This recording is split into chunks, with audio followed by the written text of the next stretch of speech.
Koran Sinar Pagi.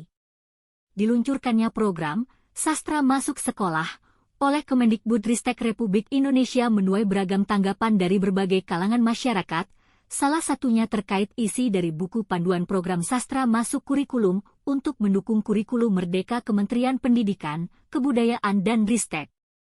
Menurut pandangan NU Circle, buku panduan tersebut ternyata juga berisi kekerasan seksual, pedofilia, dan LGBT, namun tetap diloloskan oleh Kemdikbudristek sebagai bacaan sastra untuk guru dan anak-anak di seluruh sekolah di Indonesia. Untuk itu, NU Circle meminta program itu dihentikan segera dan direvisi secara menyeluruh.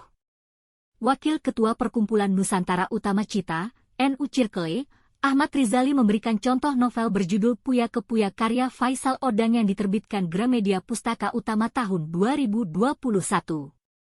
Di halaman 208, terdapat narasi kekerasan seksual yang berbunyi, "Saya merogoh selangkangannya, memasukkan gagang parang berkali-kali, sebelum saya setubuhi. Malena hanya mampu menangis." Selanjutnya di halaman 45, terdapat adegan pedofilia yaitu kekerasan seksual terhadap anak-anak yang narasi teksnya berbunyi, "Lelaki, bos ayahnya, membunuhnya dengan tidak sengaja, bos ayah bumi memasukkan kemaluannya ke pantat bumi. Akhirnya dia meninggal." Kemudian di halaman 76 dan 79, terdapat adegan LGBT yang berbunyi, "Mister itu menyukai laki-laki, anak laki.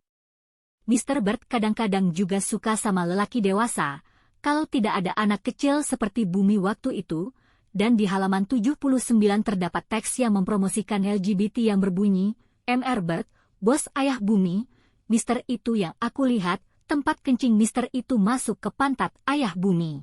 Mereka lama-lama seperti capek, kemudian ayah bumi dicium Mr. itu." Ahmad Rizali menegaskan contoh-contoh karya sastra dalam buku panduan sastra masuk kurikulum menjadi bukti tragedi intelektual, sebab seharusnya para kurator Kemdikbud itu bertugas menyeleksi buku sastra yang memiliki nilai sastra tinggi dan memenuhi norma-norma dalam masyarakat dan menyingkirkan buku-buku yang berisi konten penuh adegan pornografi, kecabulan dan apalagi pedofilia serta LGBT. Ada nirnalar yang dilakukan Kemdikbudristek yaitu membuat panduan buku sastra masuk kurikulum yang ternyata banyak berisi buku yang mengandung konten kekerasan seksual brutal bahkan pedofilia dan LGTB. Seharusnya semua konten sastra yang berisi kekerasan seksual, persenggamaan, dan pornografi itu dicoret, ujar Ahmad Rizaldi. Menurutnya, dengan memasukkan karya pornografi itu dalam buku panduan, Kemdikbud sama halnya dengan sengaja dan resmi mempromosikan pornografi ini ke sekolah-sekolah di Indonesia. NU Circle meminta koreksi secara total buku panduan tersebut, sebab jika diteruskan buku itu akan menjadi referensi pihak sekolah untuk melakukan pengadaan buku-buku cabul tersebut di pasaran. Program itu harus dihentikan. Para kurator Kemdikbudristek itu harus mampu bertugas memilah mana buku sastra yang baik untuk anak-anak di sekolah dan mana yang tidak baik. Itulah salah satu fungsi kurator, katanya.